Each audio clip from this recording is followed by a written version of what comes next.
I got a 2015 Audi Q7 here, and the problem is that the liftgate, when it closes, it latches and seems to seal properly, but the car doesn't seem to know that. So the indicator stays on the dashboard, which means that the digital speedometer doesn't work. When you're backing up, the lines that indicate how far away you are, as well as the track of the car, do not come on. And I think there's some issue also with the brake lights that don't quite function properly. So the initial thing I tried on this was there's a set of switches, which are under here, that one would think would tell the car that the door's closed. I changed those out. That didn't do anything. So the next step is to try to replace the striker assembly, which is here. Here's a new one over here. Now, one person said they had a problem with the striker assembly, that there's a spring that goes from this point over to here. And he said he found the spring in the wheel well, replaced it, and that solved the problem.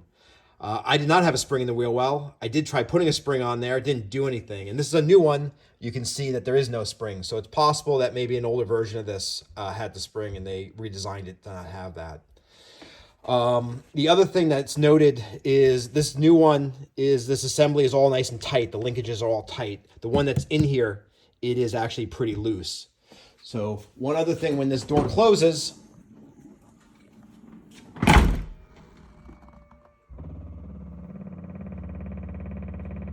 you hear the regular noise, but then you also hear that kind of clicking noise, which is probably the gear inside skipping on another gear or something like that. The motor continues to run. It doesn't know that it has to stop. There's probably another limit switch inside of this that is just not functioning properly.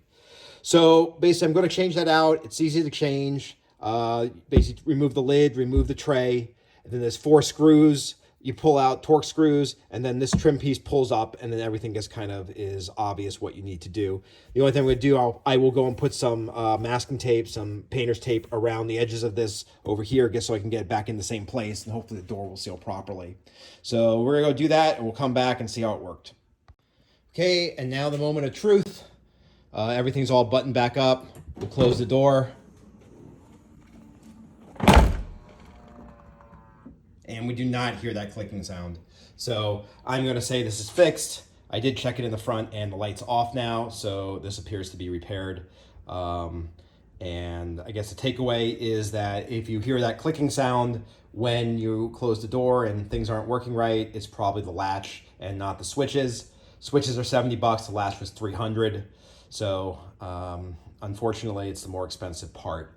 I will do a post-mortem on the old striker assembly, and we'll see what the problem was.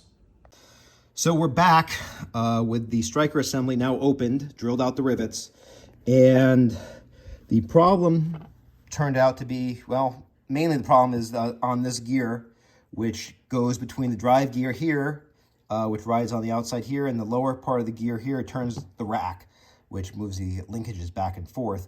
And as you can see, that gear is quite damaged over here. And I don't know if this spins more than one time around, which it probably actually does, which means that you wouldn't be able to fix this. Just try turning the gear, you'd have to go and basically get a new gear. But there's also a problem in here, which is a little surprising. If you look down there, the hole where the shaft went is no longer round. There's kind of almost a second hole in there. And I don't know if what happened is that that hole wore and loosened up, so the gear got loose and eventually started stripping, or if it's the other way around, is that something damaged on the gear, and when it got stuck and jammed, it kind of forced its way around in there. But either way, this is garbage, and the new one fixed the problem. So there you have it.